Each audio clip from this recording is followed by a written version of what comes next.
Poeta Túlio, como é que a gente pode abrir esse nosso papo de hoje, pré-jogo, Flamengo, Atlético Mineiro, como é que tá a ansiedade aí? Olha, jogo é muito importante, né? Então a gente gosta de jogão, assim, jogo que faz com que o Flamengo renasça, depois todo mundo aí dizer que né, o Flamengo tá assim, tá assado, não vai chegar, vai chegar. E são nesses momentos que eu sempre digo isso, né? Que a gente separa os homens dos garotos, né? A gente vai vendo aí que quem vai ter realmente lenha para queimar, e é um jogo de 6 pontos, então é importantíssimo. E, claro, confiante aí para mais uma vitória do Mengão, para vingar né, aquela estreia, infelizmente, triste do Domi na primeira rodada do Campeonato Brasileiro e a gente liderar que aí o Internacional não vai vencer. Por Zico. E você, Nazário, tua expectativa aí para esse Flamengo e Galo? Galo e Flamengo, né? É lá no Mineirão. O jogo é lá. Expectativa grande, sobretudo porque agora vai ser um tira-teima, né? O primeiro jogo, Domi estava chegando, o time não jogou bem, as coisas estavam começando a se encaixar, então eu acho que foi um jogo que, claro, o Galo não tinha nada a ver com isso, ganhou o jogo e acabou. Agora é um tira-teima. É um tira-teima que, embora o cenário não esteja o melhor, né, não esteja da maneira como nós gostaríamos que estivesse, né, em função dos nossos desfalques e tudo, em função de tudo, todo o horizonte que a gente vem, esse ambiente muito conturbado, seleção, convocação, renovação de perda de um jogador, um outro que não está atuando bem, mas faz parte do futebol, o campeonato tem que seguir, e amanhã vai ser um tira-teima para a gente efetivamente encarar o time do Nervosinho, do nosso querido Sampaoli. Infelizmente, ele não vai poder estar em campo, mas a gente vai jogar contra o time dele. Ele vai arrumar um jeito de se comunicar com alguém que fique à beirada do campo para orientar o time, né? Hoje em dia, isso não é mais uma dificuldade tão grande. Ele não vai estar fisicamente, mas certamente, em função da tecnologia hoje, etc., ele vai estar ali acompanhando de perto. E a expectativa é gigantesca, a melhor possível. Acho que amanhã tem tudo para fazer um grande jogo.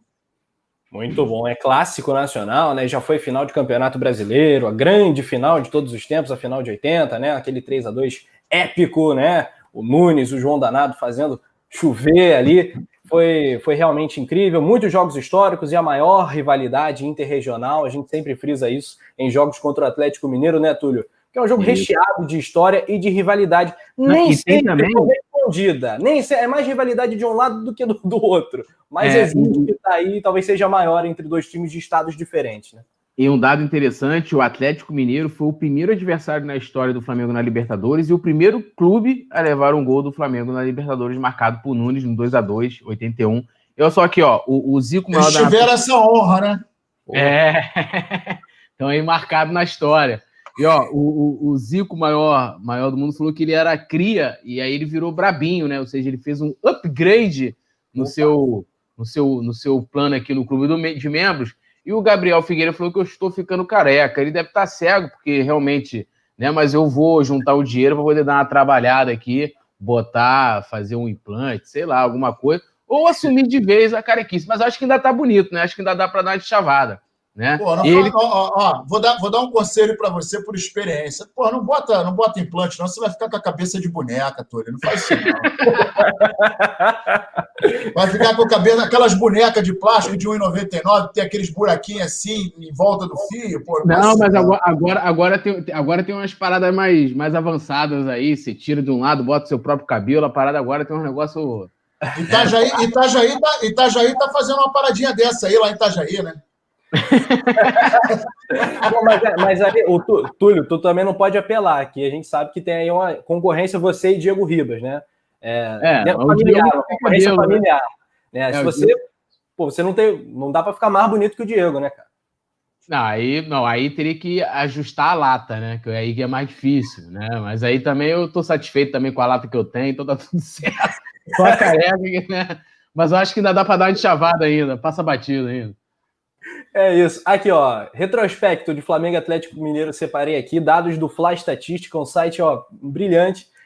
Foram 115 jogos entre Flamengo e Atlético, 46 vitórias para o Mengão e 37 vitórias para o Atlético, 32 empates.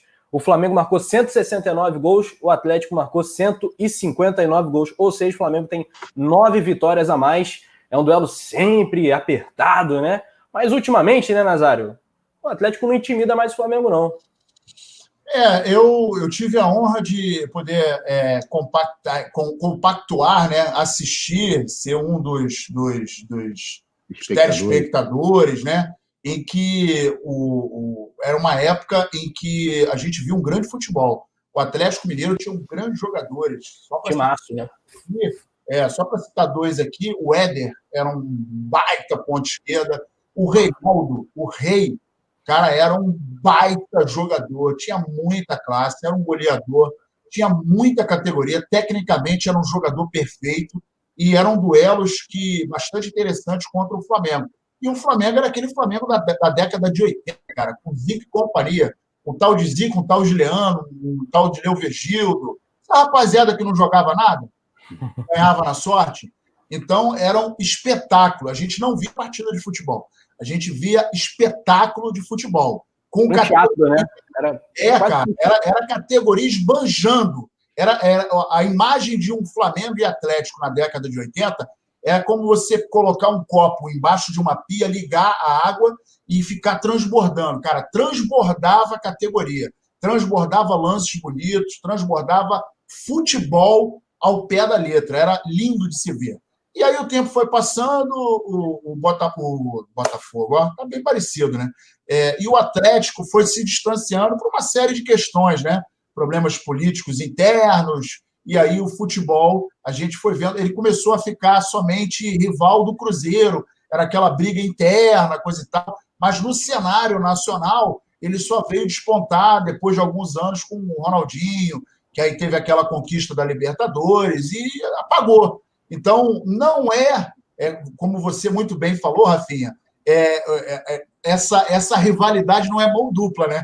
Ela é de lá para cá. Daqui para lá não é porque a gente está bem acima, se a gente pegar o histórico, títulos, conquistas, jogadores, etc, a gente está literalmente estamos num outro patamar. E aí essa rivalidade é mão única, né? Só de lá para cá. Daqui para lá é somente mais um adversário.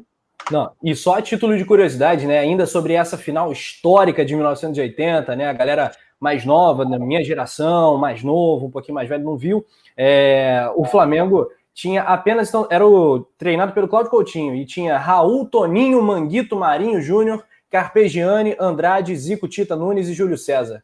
Esse foi o time da final do Maracanã, o Adílio estava no inclusive o Toninho, ele era lateral direito, né? Sim. O Toninho era lateral direito e ele foi responsável pelo Leovigildo Júnior, nosso querido capacete, começar na lateral esquerda, porque ele era titular absoluto na lateral direita. O Túlio deve lembrar disso. Ele era, meu irmão, o black dele era dessa altura, meu parceiro, era desse tamanho. E eu me lembro que a primeira vez que eu fui no Maracanã, isso em 1932, cara, ele jogava de pulseira. 1832. Cara, ele jogava de pulseira, cara. Isso era uma coisa que nunca saiu da minha mente. E ele era muito grande, muito forte, e era uma das coisas que chamava a atenção. O black dele desse tamanho, o cara grandalhão, mas jogava muita bola. E em função disso, o Júnior começou a jogar na lateral esquerda, porque a lateral direita, nessa época, era do Toninho. E uma coisa interessante também, que o Rafa leu aí a escalação da segunda partida, que no primeiro jogo eles né, como sempre, né, o Atlético sempre praticando aquele antijogo e tal, e aí eles arrebentaram com o Rondinelli, né, que não pôde jogar, e tem toda uma história do bastidor, de uma carta, né, que o Rondinelli fez para os companheiros e tal, falou, vão lá, joguem bola, e realmente é muito marcante essa conquista, né, a primeira conquista nacional, numa época em que o Flamengo, assim como a gente vê muito hoje, né, o pessoal querendo pegar no pé do Flamengo, e o Flamengo vai sempre desmistificando essas coisas, né, o Flamengo é o time do Maracanã, chega, sempre bate na trave, nunca ganha e tal. Em 80, acabou-se tudo isso para a gente ter a hegemonia do futebol nacional. Isso. E com o lance do... a galera tem, né, acesso, mais um drible e o gol do Nunes, porra, campeão, né? Quando todo mundo esperava que ele centralizasse a bola na área, ele dá um drible curtinho, vai no fundo, toca de direita, o João Leite caindo no chão, golaço, porra, aí o Maracanã explodiu, né, parceiro? E o Silvestre do Atlético foi tapeado lindamente. Ele falou: olha lá o Cristo Redentor, Silvestre, olha o Cristo. Aí ele um drible, talvez o maior drible da história do Flamengo, né? Esse do João Danado. Enfim, muito boa essa memória. A gente fez a transmissão desse jogo, né, no período do auge, né, da pandemia, sem jogos, a gente fez e retransmitiu essa final de 80. Foi um prazer, né, acompanhar esse time do Fla contra um Atlético poderosíssimo do Toninho Cerezo, do Éder, do Reinaldo, como o Nazar acabou de lembrar. James Léo Borges: a decisão do Campeonato Brasileiro de 1980 é o jogo mais emblemático da história do Flamengo, na minha opinião. A partir daquela conquista, o clube se tornou respeitado. A história do clube do Maracanã, né, como o Túlio acabou de lembrar. Mas tem, o Nazário talvez pode até dar mais detalhes, né? Dizem que aquele gol do Rondinelli em 78 contra o Vasco, né? Principalmente depois que ocorreu em 77, o Flamengo bateu na trave, tanto no Campeonato Nacional como o Carioca, o gol, e aquele time seria desfeito, né? Uma garotada da base, cria da base, e o Rondinelli faz aquele gol, né? E aquele gol, né? O pessoal, pelo menos assim, alguns contam a partir dali a hegemonia do Flamengo, né? De 78. Foi emblemático. Né, a 83, quando o Flamengo, né, até o Zico sair, para muitos, né, pegam 79, 80 e tal, mas aquele Flamengo e Vasco ali, né, o Zico, que tem toda uma, né, tem a história do fotógrafo, né, o Tchê, que pega a bola, dá pro Zico, o Zico não batia escanteio, né, e aí vem o Rondinelli por trás do Abel Braga, né, e faz aquele gol. Cara, assim, nem sonhava em nascer em 78, mas sempre quando eu vejo aquele gol, eu me arrepio, e o Rondinelli... Eu também não sonhava em nascer, não. Eu li muito sobre isso. Ai, meu Deus do céu. Vamos voltar, então, para 2020. Vamos falar desse Flamengo Atlético Mineiro no Mineirão, 18h15, nesse domingo. Primeiro jogo do segundo turno. Aqui, temos os relacionados do Fla na tela. Bruno Henrique, César, Diego Alves, Everton Ribeiro, Felipe Luiz, Gabigol voltou, Gerson, Gustavo Henrique, Hugo, Isla, João Gomes, volante, Léo Pereira, Lincoln, Tuller, Mateuzinho, Michael, Natan, Pedro Rocha, René, Thiago Maia, Vitinho e William Arão. O homem voltou, Gabriel B, né? Gabriel B voltou, poeta Túlio. Rapaz, vamos ver como que... a condição que ele vai estar, né? Se ele vai poder jogar os 90 minutos, já está bastante tempo aí preparando, né, a sua volta, naquela fase de transição ali, para treinar com os companheiros e tal. Eu espero vê-lo amanhã, né? Já que ele falou para poder preparar as plaquinhas. Uma pena que, né, hoje a Paula não está aqui, que eu até mandei para ela no Twitter, né? Prepara as plaquinhas aí, né? Que o homem tá voltando. E a expectativa é enorme, né? Eu acho que o Domi só tem a ganhar, é mais uma opção. Não sei se ele entra como titular amanhã. Eu já até falei aqui, né? Ele e Pedro, na minha opinião, os dois 100% fisicamente e tal, jogam juntos. Talvez pode variar entre um adversário e outro e tal. Mas só quem ganha é a gente, né, cara? Dois atacantes sim, de peso demais, né? O Pedro, que tá numa fase esplendorosa, e o Gabigol, que, né? É o Gabigol, né? Não precisa nem falar muito. Pedro tem 20 aí, gols na temporada. Como é que é? Coraçãozinho pra ti, coraçãozinho. Ih, Gabigol. Ídolo, né, cara? É ídolo, né? Não tem muito o que conversar, não. O cara fez o que fez em 2019, né? Não tem o que dialogar, é muito ídolo. Agora, Roberto Nazário, como é que o Mengão vai montar o ataque para amanhã? Então, a gente tá... O Domi, a gente não, né? O Domi tem uma dor de cabeça maravilhosa, né, cara? Ele tem essas opções aí dos relacionados, é absolutamente saudável e importante para ele trabalhar e mostrar literalmente amanhã em cima do nosso querido Atlético Mineiro. E o primeiro jogo foi um equívoco, né? Então a gente vai colocar as coisas no lugar. Então, diante disso, a gente tem a possibilidade ou de colocar os dois juntos, né? Gabigol e Pedro. A gente não sabe efetivamente como é que ele está fisicamente, se ele está 100% não vai estar, porque está muito tempo parado, voltou a treinar. Então, não acredito que ele vá jogar os 90 minutos. Eu, particularmente, acho que não vai jogar.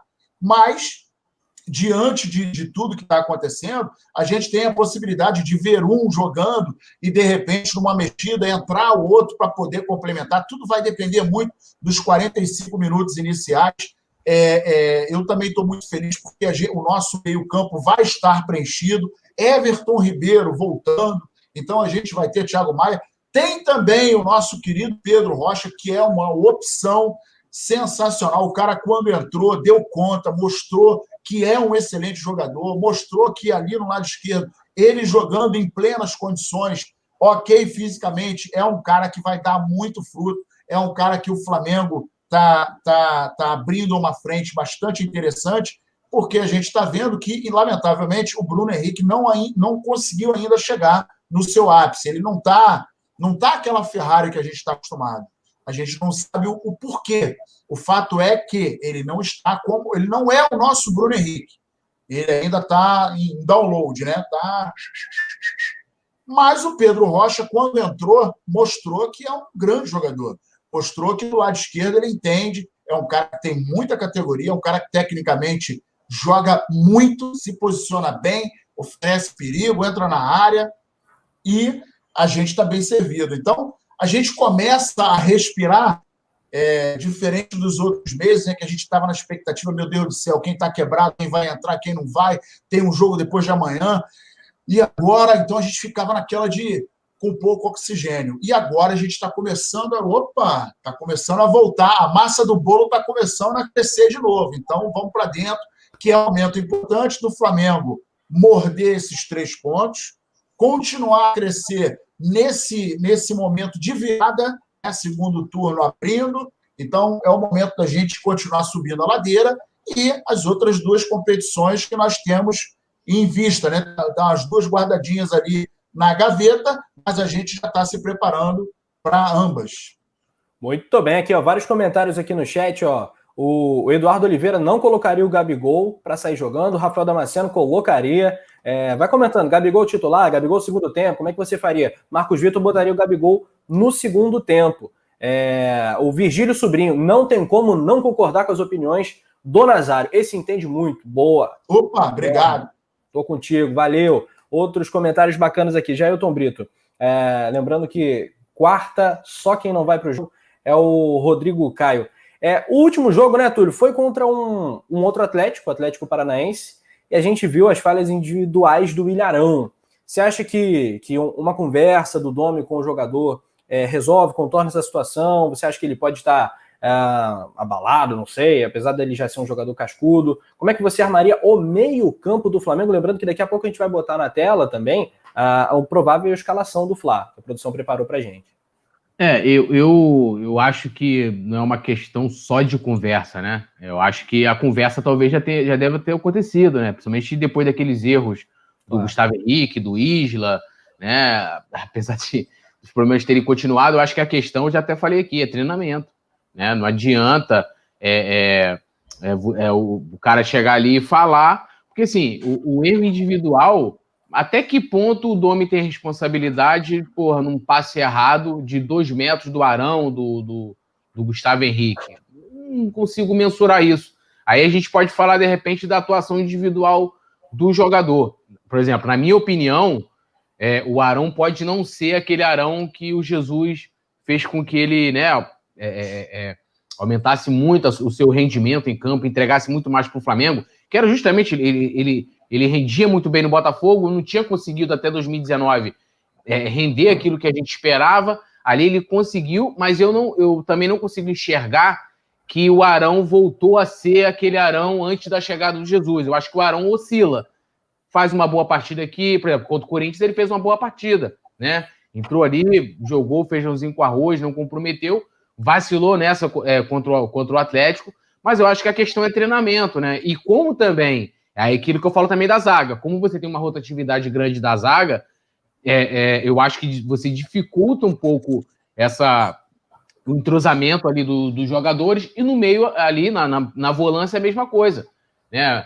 Vamos pegar aqui, fazer o levantamento de quantas duplas ou trios, o que for a galera quiser considerar ali, porque muitas vezes a gente tem, né, o Ilharão, Thiago Maia e Gerson.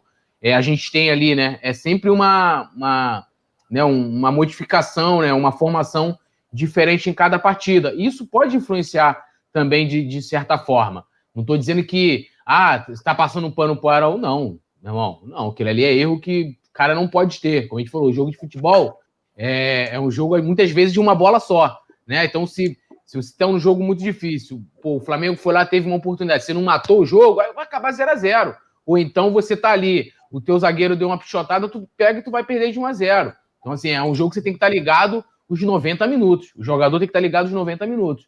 Mas eu acho que a questão é muito mais treinamento, né, do que só uma conversa. Eu acho que a conversa, acredito eu, né, e acho que me pareceu isso também, pelo menos no que falou o Marcos Braz na coletiva, acho que isso já houve, né? E a gente viu também, por exemplo, o Gustavo Henrique, quando até rolou aquele papo de psicólogo e tal, dele chorando no campo, e eu não acho que aquilo ali seja por uma fragilidade emocional. Acho que ele sentiu. Falou, cara, caguei tudo, tipo assim. E eu prefiro que o cara sinta mesmo, entendeu? Tipo, que ele chega ali, ele sente e chore, né? Não igual o Thiago Silva, que foi lá e ia bater pênalti, aquele choro de ai, aí tem que puxar o... Não, o cara tá sentindo. Mamãe me salva! Entendeu? Aquela coisa bizarra que foi na Copa de 2014. Mas, assim, eu prefiro que o cara sinta, que ele esteja vendo, porque, como eu falei aqui, se você tem um problema, você tem que identificar o problema. Isso vale para nossa vida também. É uma dica até aí pro pessoal. Tá com um problema, identifique o problema e você vai trabalhar esse problema depois dele identificado. E é isso. O Gustavo Henrique, por exemplo, ele sabe que ele errou. E eu tenho plena consciência que o Arão também, né? Pô, imagina se o Arão vai lá dar uma entrevista e fala assim, não, mas ali eu... Mano, eu ia falar, brother, aí tu tá em outra dimensão, igual tava o Domi naquela coletiva, eu não lembro agora contra quem foi, acho que foi contra o São Paulo, né? Que ele né, foi péssimo na coletiva após-jogo. E você falou para poder armar o meio de campo de amanhã. Eu vou armar na hora da provável escalação. Já vai mandar a provável escalação? Ih, rapaz, então já vou armar meu time, então. Vai lá, manda ver. Então vamos lá, hein? Eu vou de Neneca no gol amanhã. Opa. Isla, né? Acho que é unanimidade. A zaga. Eu vou de Tuller e Natan, desculpa, o Noga, né, até voltou lá para o Sub-20. Noga e Ramon, né? Só lembrar isso, que é importante. Até o Rodrigo Antônio estava lembrando no chat, Noga e Ramon desceram para pegar ritmo com o Sub-20 do Flamengo, então não foram relacionados. Para a lateral esquerda, você já confere o Renezinho ali, e na zaga não teremos o Noga à disposição. Manda aí, Túlio. Até o Dr. Roger Júlio falou, grande poeta Túlio, Dr. Roger, Túlio tá de meia nas transmissões, eu vou e mostro a meia, tá de meia. Felipe Luiz na esquerda, o meio ali, eu vou aqui com a produção do nosso querido Leandro Martins aí, ó, William Arão, como eu até usei o exemplo, né, William Arão, Thiago Maia e Gerson lá na frente fazendo a meia, lá na frente também acho que é isso, né, Bruno Henrique e Everton Ribeiro. E aí, lógico, a gente está aqui considerando de que o Gabigol não estaria 100%, porque, como eu falei, vou seguir minha coerência aqui, acho que os dois poderiam jogar juntos, mas eu acho que ele deve ser preservado, deve entrar no segundo tempo, e Pedrão lá na frente com tudo nosso. Esse é meu time aí de Túlio Torren. Túlio Torren. Nazar, vamos começar logo na polêmica, na bomba, no gol do Flamengo. Diego Alves e Hugo Souza, como é que você resolveria essa situação? O Diego Alves já está no banquinho, tem alguns jogos, né, que ele tem sido relacionado e não entra. Eu acho que ele deveria ter entrado no último, tá? Para ganhar ritmo. E tem um comentário aqui mais forte no chat do Edwin Luiz Garcia. Diego Alves tem que ganhar minutos, rodagem, ele tem que ser titular contra os Bambis na quarta. Então ele também não colocaria o Diego Alves no jogo de logo mais desse domingo. Como é que você resolveria essa questão, Nazário? Eu acho o seguinte, tem que chegar para ele e falar assim, Diego, se eu sou o Nazário Torren, né? Diegão. Nazário Torren. Nazário Torren. Dieguito, yo quiero hablarte. ¿Ya resolverte lo papo de la renovación? ¿No? Entonces, senta no banquito, por favor. Vamos com Neneca. E o Diego Alves no banquinho, como é que vai ficar? Vai ficar assim. Aí ele vai falar, puta de la madre. Acho que ele vai chegar minha santa mãe. E rolê isso, e rolê aquilo. Vai. Rapaz, o Diego Alves fala eu aprendi vários palavrões em espanhol, mano. Tem um que eu me amarro. Quando tem jogo Jogo contra algum time da Argentina, eu não sei quem, eu só fico falando isso no Maracanã. Mas eu não posso falar aqui, senão derruba até a live. Eu acho o seguinte, de repente, pensando no São Paulo, né, pode ser que, de repente, eu hoje eu penso em entrar com o nosso querido Hugo Neneca. Mas, pensando, né, num jogo contra o São Paulo, que vai ser um jogo manhoso, vai ser um jogo mastigadinho, coisa e tal, e, aliás, o São Paulo está empatando com o Goiás, mas eu acho que pode ser que, não sei, de repente o Nenê, não sei como é que está o ambiente, porque a gente sabe que a novela da renovação dele ainda está na cena dos próximos capítulos, não sei como é que ele está psicologicamente, né? Não sei como é que ele está vendo isso. Então, é importante que o Domènech chegue com ele, converse, vem cá, como é que você está se sentindo? Você está legal, você não está legal, você está bem para jogar? Você tá afim? A grande pergunta é, irmão, tá afim? Se ele falar, não, tô afim, coisa e tal, então beleza, então entra aí. Ah, pô, não sei. Irmão, então fica no banco aí até você definir a tua vida. Eu, Rafa, então um comentário aqui do Marco Vinícius, assim, a respeito da história que o Diego Alves fez. Assim, a minha escolha pelo Neneca não tem nada a ver com a história do Diego Alves. A gente vai até falar depois, né, Rafa, mais sobre isso. Então, eu vou até falar sobre isso aí também, e acho que rola uma certa injustiça com ele, mas não tem nada a ver, tipo, isso aí. Eu acho que o futebol, na minha opinião, é momento, né? E até dei minha opinião, falei, eu acho que o Diego Alves só volta a jogar, né, depois que ele renovar, tanto que a gente viu durante várias vezes ele, né, aí volta, aí, o Diego Alves está à disposição, aí não era relacionado, não sei o quê. Aí, quando deram, né, renovou, vai renovar, que ele tinha acertado lá, verbal, foi quando ele voltou a ser relacionado, né? Aí agora, como o bagulho voltou para trás, acho que ia ficar meio esquisito, sei lá, ele não ser. Mas a gente vai falar isso aí mais para frente, então eu vou dar minha opinião mais para frente aí. Valeu, Rafa. Sim, hein, Nazário, eu já comentei até com todos, que com a Paulinha também, Paulinha Matos, durante o resenha, que eu tenho uma teoria que me deixa com um pezinho atrás. Com relação aos crias que já caíram no nosso gosto, que a gente já adora, que já sabe que são profissionais, né? Que são o Hugo, o Natan, o Ramon tá quase lá também, tá chegando lá, tem muita personalidade, e outros, né? Agora, tem alguns fatores que a gente não pode esquecer. Eles não jogaram nem com a torcida do Flamengo no Maracanã lotado, nem contra a torcida rival. A atmosfera do futebol profissional, dos grandes jogos, eles ainda não conhecem, porque a ausência da torcida é um fator muito importante, talvez seja o mais importante de tudo num jogo de futebol, num jogo grande, né?